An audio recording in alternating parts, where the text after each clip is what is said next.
এখন এই অধিকার হরণ করার জন্য যদি কেউ আসে, ভোট ডাকাতি করবে অথবা কাটটার, সে যদি আমার দলের লোকও হয়, প্রয়োজন হলে আমরা ওই জাগাতি কবর দিব, কিন্তু আমাদের অধিকারকে খর্ব করতে দিব না। যে ব্যক্তি আমার দলের লোক হলেও আমরা ছাড় দেবো না। দর্শক, আমি এই মুহূর্তে রয়েছি বগুড়ার শেরপুর উপজেলার দারকিপাড়া চারমাথা এলাকায়। দর্শক, ত্রয়োদশ জাতীয় সংসদ নির্বাচনের যে প্রচারণা শুরু হয়েছে, সেই প্রচারণার অংশ হিসেবেই কিন্তু দাঁড়িপাল্লা প্রতীকে শেরপুর ধুনট আসনের যে মনোনীত প্রার্থী রয়েছেন আলহাজ দবিবুর রহমান, উনি কিন্তু এই দারকিপাড়া এলাকায় এসে সাধারণ জনগণের মাঝে কিন্তু ভোট চেয়েছেন। দর্শক, এই দারকিপাড়া এলাকায় নির্বাচনী প্রচারণার অংশ হিসেবে এখানকার যে নির্বাচনী প্রচারণার যে অনুষ্ঠানটি হয়েছে, সেই অনুষ্ঠানে সভাপতিত্ব করেছেন পৌর জামাতের আমির আব্দুল খালেক সরকার। উনি সাধারণ মানুষের মাঝে যে বক্তব্যটি দিয়েছেন সেটি হচ্ছে যে সাধারণ মানুষ যেন ভবিষ্যতে আর কোনো অবৈধ জায়গায় ভোট দিয়ে যেন তারা প্রতারিত না হয়, সেই সম্পর্কে কিন্তু সতর্ক করেছেন এবং তাদেরকে বলেছেন যে আগামীতে ভালো মানুষকে এবং ভালো দলকে ভোট দিয়ে জয়যুক্ত করে যেন সংসদে পাঠানো হয়।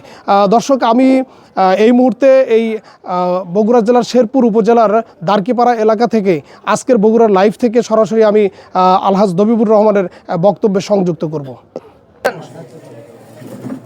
সুযোগ আসছে দেশ গড়ার, সুযোগ আসছে এই সমাজে ইসলামকে একটু ইসলাম দিয়ে সমাজটাকে সাজানোর। এইরকম সুযোগ আমরা ইতিপূর্বে পাই নাই। সুযোগ পাইয়া যদি সুযোগ হারান, তাহলে আমার মনে হয় এর চাইতে হতভাগা আর কেউ হতে পারে না। এই জন্য আপনাদের প্রতি উদাত্ত আহ্বান, আসলে এই দেশে আমরা সবাই বসবাস করি, এই দেশটা ভালো করা আমাদের সবারই ইমানি দায়িত্ব। এখানে আমার জানা মতে মুসলমান ছাড়া অমুসলমান আছেন কিনা জানি না, যদি থাকেন তাদের প্রতি আমার শুভেচ্ছা রইল।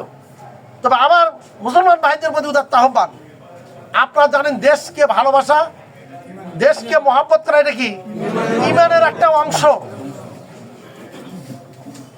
তার কারণ পুরোপুরি ইমানদার হতে গেলে দেশের পরিবেশ যদি ভালো না থাকে, সেই দেশে ইমানদার হওয়া যায় না। তার প্রমাণ আমরা ইতিহাস থেকে জানি। আপনারা জানেন মক্কাতে পবিত্র কোরআনের প্রায় 92টা সূরা নাযিল হয়েছে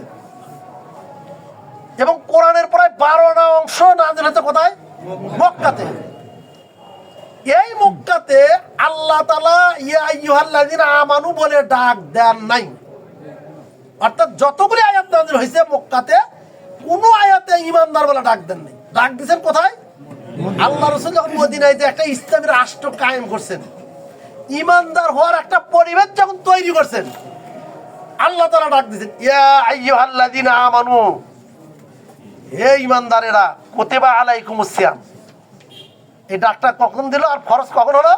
কি মক্কায় না মদিনায়? মদিনায়।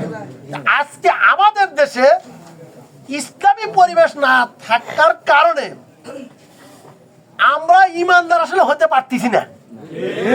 তার প্রমাণ আমাদের দেশের লোক নামাজ কম পড়তেছে নাকি কোন তো আগের তুলনায়। কিন্তু কোরআনের একটা আয়াত আছে, ইন্নাস সালাতা তানহা আনিল ফাহশাই ওয়াল মুনকার। নামাজ সমস্ত খারাপ কাজ থেকে কি করে? বিরত রাখে। এখানে অনেক ওলামা হযরত আছেন। আমার তো জানা মতে খারাপ কাজ এই নামাজের মধ্যে দিয়ে আরো বেশি হচ্ছে। আমার দেশের লোক, আমার সমাজের লোক নামাজও পড়ে, সুদও খায়, নামাজও পড়ে, ঘুষও খায়, নামাজও পড়ে, মানুষকে বেকায়দাত ফালাইয়া অবৈধ ইনকামও করে। ঠিক না? ঠিক বলছি বলতো? তাহলে আল্লাহ তাআলা বললেন ইন্নাস সালাতা তানহা আনিল ফাহশাই ওয়াল মুনকার। নামাজ সমস্ত খারাপ কাজ থেকে মানুষকে কি করে? বিরত করে। বিরত থাকার নামাজ পড়ার পরও আবার যখন এই খারাপ কাজ থেকে আমরা বিরত থাকতে পারতেছি না, তাহলে এর দ্বারা এতেই প্রতীয়মান হয় যে আমার নামাজ আসলে হচ্ছে না। কি কথা? ঠিক না? ঠিক। এখানে তো দুটো ঠিক হবে না, হয় নামাজ আল্লাহর কোরআনের আয়াত ঠিক, না হলে আমার নামাজ ঠিক। কোনটা বলেন? আমার দেশের লোক কেউ সুদের থেকে পাপের থেকে আমরা বিরত নাই, কেউ হয়তো ডাইরেক্ট কাজ থেকে, কেউ ইনডাইরেক্ট। এর দ্বারা এটাই প্রমাণ হয় যে আসলে সমাজে ইসলামী পরিবেশ না থাকার কারণে এই অবস্থায় আমরা আসলে ঈমানদার হওয়ার কোনো সুযোগও নাই।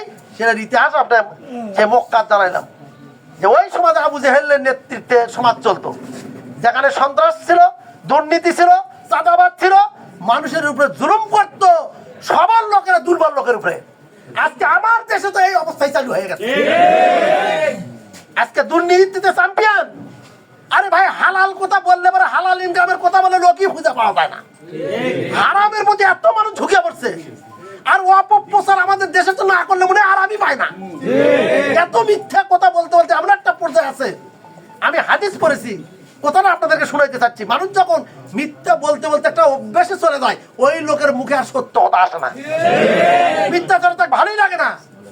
হারাম খাওয়ার অভ্যাস যাদের চালু হয়ে যায়, ওদের হারাম ছাড়া হালালের দিকে নজরই যায় না।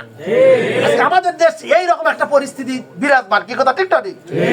বাংলাদেশ জামাত ইসলাম এই বাংলার জমিনে আল্লাহর আইন এবং সৎ লোকের শাসন কায়েমের মধ্য দিয়া একটা এমন ইনসাফপূর্ণ সমাজ কায়েম করতে চায় যেখানে হারাম কামাইয়ের পথ একবারে চিরতরে বন্ধ করা হবে, হালাল কামাইয়ের পথ খুলাসা করা হবে। যত মানুষের অপকর্ম মানে ক্ষতি হওয়ার যত পথ আছে, ইনশাল্লাহ জামাত ইসলাম ক্ষমতায় গেলে এগুলি সব পথ বন্ধ করা হবে। মানুষ ভালো হওয়ার যত পথ আছে এগুলি সব খুলাসা করা হবে ইনশাল্লাহ। আমি আপনাদের মধ্যে উদাত্ত আহ্বান, আসেন আমরা অনেক দেখলাম, লোভ অনেক দেখালো, আমরা উমুক কর্ম এখন এসে দেখাচ্ছে কতবার দায়িত্ব পালন করে কিছুই করতে পারে নাই, এখন বিভিন্ন রকম কিছু দেখাচ্ছে, আবল তাবল অনেক কিছু হচ্ছে। হোক, আমাদের আপনাদের কাছে আমাদের প্রশ্ন, আমরা এমন একটা কাজ করতেছি, এমন একটা মিশনের সদস্য, যে মিশন এই জমিনে কায়েম করতে চাচ্ছি, এই মিশনটা দুনিয়াতে পরিচালিত হয়েছে নবীদের দ্বারা। কাদের দ্বারা পরিচালিত হয়েছে ভাই? নবীদের দ্বারা। আর আমরা সেই নবীর উম্মত, আমরা ওই মিশন এই জমিনে বাস্তবায়ন করতে চাচ্ছি। আমাদেরকে এই মিশন যদি জমিনে বাস্তবায়ন করতে চাই, তাহলে নবীদের দেখানো পদ্ধতি অনুযায়ী আমাদের এই কাজ করতে হবে। অতএব আপনাদের সবার প্রতি আমার উদাত্ত আহ্বান থাকবে, আমাদের সাথে যারা যত খারাপ ব্যবহার করবে তাদের সাথে আমরা তত ভালো ব্যবহার করব, কারণ রসুল এটাই করছে। বলেন তো, ওই সময় রসুলের উপরে কি জুলুম নির্যাতন কম করছে নাকি? আচ্ছা, যারা করছে তাদের কাছে যাইয়া রসুল খারাপ ব্যবহার করছে না ভালো ব্যবহার করছে? এরকম অহরহ প্রমাণ আছে। আমি একটা উদাহরণ দেই। আচ্ছা বলেন তো, আবু জেহেল রসুলকে একটা কুয়ার মধ্যে ফেলে মারার পরিকল্পনা করছিল না?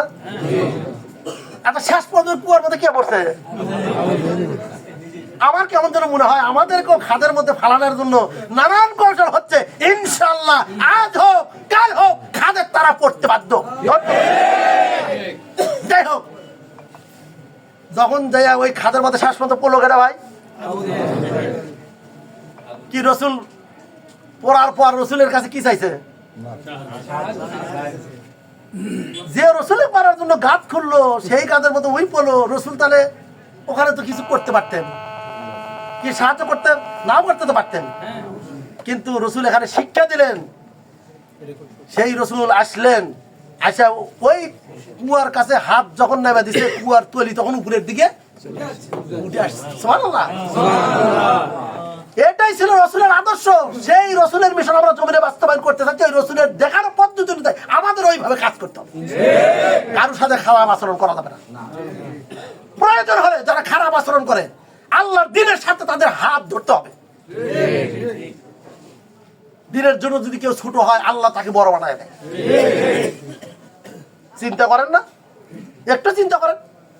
আমাদের আমিরে জামাত ডক্টর শফিকুর রহমান, উনি একজন বামপন্থী দল করতেন এক সময়, জানেন তো আপনার এমন ইতিহাস।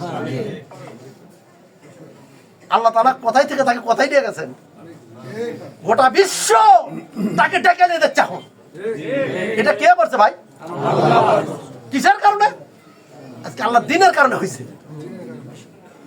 আমরা যদি আজকে তার মুখে বলেন তো কটাক্ষ কোনো কথা শুনছেন নাকি? তাহলে আমাকে নেতা, আমরা তো অনুসরণ করি, নেতার আনুগত্য করা কি ফরজ না মুস্তাহাব? কি কোরআনে আয়াত আছে না, আতিউল্লাহ ওয়া আতিউর রাসূল ওয়া উলিল আমরি মিনকুম, এটা ফরজ। আমরা আমাদের নেতা যদি মানুষের সাথে ভালো আচরণ করতে পারে, আমরা কেন খারাপ আচরণ করব? এই জন্য আপনাদের প্রতি উদাত্ত আহ্বান, আপনারা কাজ করবেন। শত্রুতা যারা যত খারাপ ব্যবহার করবে, আল্লাহ কোরআনেও বলছেন, হাদিসেও আছে, তাদের সাথে ভালো ব্যবহার আমরা করবো। কি কথা ঠিক না ঠিক? আমরা ব্যবহার দিয়ে তাদের মন জয় করার চেষ্টা করবো ইনশাল্লাহ।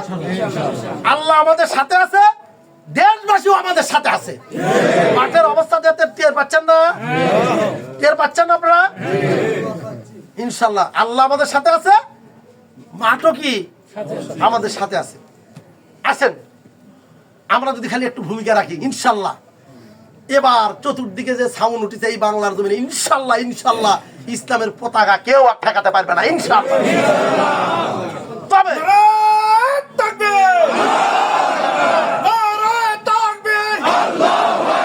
বাংলাদেশ জামাত ইসলামী, বাংলাদেশ জামাত ইসলামী। তবে একটা কথা আমাদের মানতে হবে, আরে আমার দেশের মানুষ আজকে 15 বছর ভোট দিতে পারেনি। ভাই ওদিক থেকে একজন একটু আজানের জবাব দিন, সাউন্ড তো বাইরে যাচ্ছে না, এই জন্য আমরা এখানে একটু শেষ করে দেবো।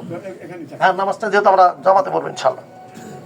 আমার দেশের মানুষ আজকে 15টি বছর হলে আজকে রায় প্রয়োগ করতে পারে না। যদি পারতো হয়তো ভালো লোকে বাছাই করে নিতে পারতো, আর ভালো লোক যদি এই বাছাই হয়ে ওই যায় যেত, কত মানুষ উপকৃত হতো। কি কথা ঠিক না ঠিক? আচ্ছা সেই সুযোগটা এবার আমাদের আসতেছে। এখন এই অধিকার হরণ করার জন্য যদি কেউ আসে, ভোট ডাকাতি করবে অথবা কাটবে, সে যদি আমার দলের লোকও হয়, প্রয়োজন হলে আমরা ওই জায়গাতে কবর দিব, কিন্তু আমাদের অধিকারকে খর্ব করতে দিব না। যে ব্যক্তি আমার দলের লোক হলেও আমরা ছাড় দেবো না। ঠিক আছে ভাই?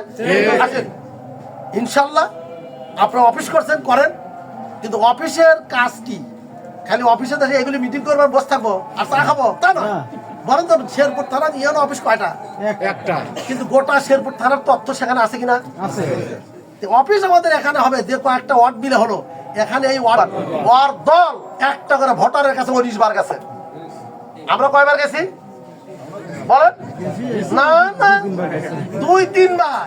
শিক্ষিত আমরা যাবার পারি নাই, তারপরেও আল্লাহ আমাদেরকে অনেক রেজাল্ট দিয়ে দিতে। কি কথা ঠিক আছে? অতএব বারবার আমরা যাবো।